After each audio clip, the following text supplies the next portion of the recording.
पहले के ऋषि मुनि कहाँ जाते थे?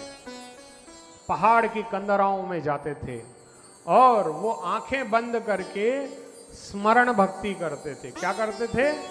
स्मरण भक्ति। तो हमें भी क्या करना है? अपनी आंखें बंद करके रोज डेली खाटू जाना है। कौन कौन खाटू गया है? अच्छा, आप सभी गए हैं खाटू। तो आपको करना क्या है? अपनी आंखें बंद करके रिंगस के उस मोड़ पर जाएं और वहां से बाबा का एक निशान उठा करके मन ही मन बंद आंखों से निशान उठा करके मेरे बाबा के पास ले जाएं। मेरे बाबा का स्वरूप देखें बंद आंखों से और कहें, मेरा श्याम तू है, मेरा श्याम तू है, नहीं मैं अकेला, मेरे साथ तू है, मेरा श्याम तू है। शाम को अपना बना लीजिए। शाम नाम में वो ताकत है कि इस भव सागर से वो आपको पार पहुंचा सकता है। अन्य कोई ऐसा साधन नहीं है जिससे आप इस दुनिया में अपनी समस्याओं से बाहर आ पाएं। केवल और केवल मेरे बाबा की भक्ति ही है जिसके करने से जीवन की समस्त अभिलाषाएं पूर्ण आप कर सकते हो। मेरे बाबा को अपना मन दे करके देखो, जैसे हम अपने परिवार को अपना मन देते हैं।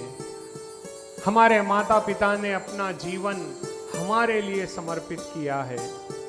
वो हर पल हमारा ध्यान रखते थे, हमारे अच्छे और बुरे के संस्कार हमें प्रदान करते थे। उसी प्रकार हमें आज अपने बच्चों को बाबा श्याम के बारे में बताना है, बाबा श्याम की भक्ति में सबको लाना है। आप किसी भी भगवान की भक्ति में अपने संतान को अवश्य लाएं।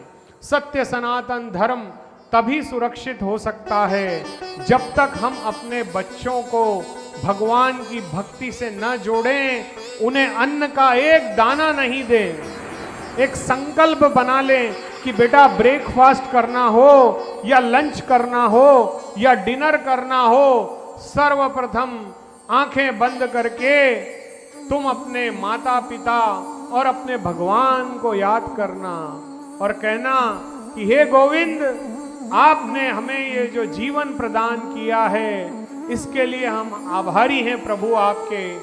हे केशव, मैं तो नादान हूं, मुझ में इतना ज्ञान नहीं मेरे माधव। हर पल मेरे बच्चों की, मेरे माता पिता की, मेरी धर्म पत्नी की, मेरे मित्रों की, मेरे रिश्तेदारों की रक्षा करना मेरे केशव। सबको सद्बुद्धि प्रदान करना और मुझे अपनी शरण में रखना है माधव। हे भोलेनाथ, मुझ पर अपनी कृपा बनाए रखना।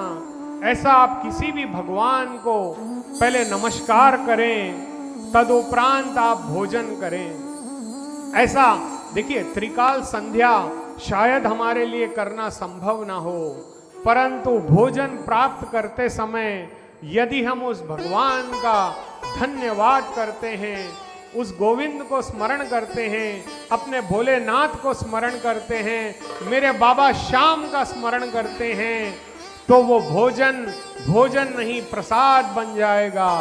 और हर पल का ये चिंतन, हर पल जब जब आप भोजन ग्रहण करो, उस परमात्मा को धन्यवाद करते हुए आप यदि भोजन को प्राप्त करोगे तो मेरे गोविंद के समस्त सद्गुण आप में वास करने प्रारंभ हो जाएंगे। आप दिव्य हो जाओगे।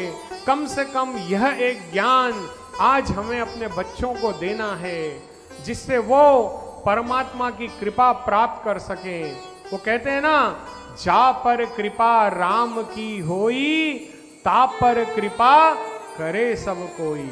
तो जब तक हम पर राम कृपा, जब तक हम पर श्याम कृपा नहीं होगी, तब तक हमें कोई मार्ग दिखाई नहीं देगा।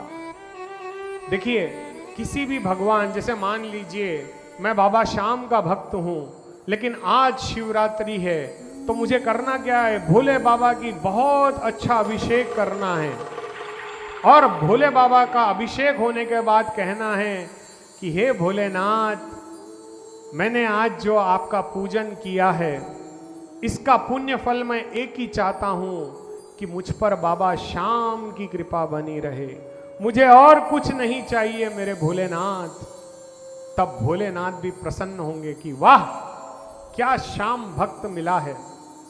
तब भोलेनाथ भी आशीर्वाद देंगे और एक एप्लीकेशन लगेगा बाबा श्याम के पास कि हे श्याम, तुम्हारा एक भक्त पवन मेरे पास आया था, उसने मेरी बहुत अच्छी पूजा की और मुझसे यह वर मांगा कि तुम्हारी कृपा उस पर बनी रहे। तो हे श्याम, मैं तो पवन पर कृपा करूंगा ही, तुम भी अपनी कृपा पवन पर बरसाए रखना। कुछ दिनों के बाद जब नवरात्रि आए तो माता रानी का विशेष पूजन करना और बोलना कि हे मां नवदुर्गा, मैंने जो आपकी पूजा की है, इसका मुझे एक ही फल चाहिए कि सदैव मेरे बाबा श्याम की कृपा मुझ पर बनी रहे।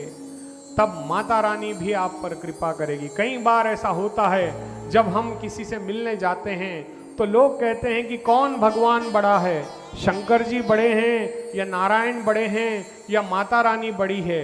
अरे बड़े तो सभी हैं, लेकिन आपको किसी एक की भक्ति करनी होगी। नमस्कार सभी को करना है, सभी त्योहार मनाने हैं, सभी उत्सव मनाने हैं, क्योंकि ये सारे उत्सव, ये सारे पुनीत कार्य हमें रिचार्ज करते हैं। जैसे हम मोबाइल का रिचार्ज करते हैं ना, हर 2 महीने में क्यों करते हैं? ताकि हम निरंतर इसकी सेवाओं का आनंद ले सके। वैसे ही जब हमें ये मानव देह प्राप्त हुई है तो इसमें हमने करोड़ों जन्म हमने पाप भी किए होंगे, पुण्य भी किए होंगे, परंतु यदि हम इस मानव देह में उत्पन्न होने के बाद चिरकाल तक आनंद में रहना चाहते हैं, आनंद को प्राप्त करना चाहते हैं, तो वो केवल मेरे बाबा की भक्ति से ही संभव होगा। तो अपने 24 घंटों में हमें करना क्या है कि 8 घंटे सोए, 8 घंटे काम किया, 2 घंटे माता पिता को दिए, 2 घंटे इस शरीर को दिए, 2 घंटे अपने बच्चों को दिए और 2 घंटे अपने भगवान को दिए। बोल भक्तवत्सल भगवान की जय हो।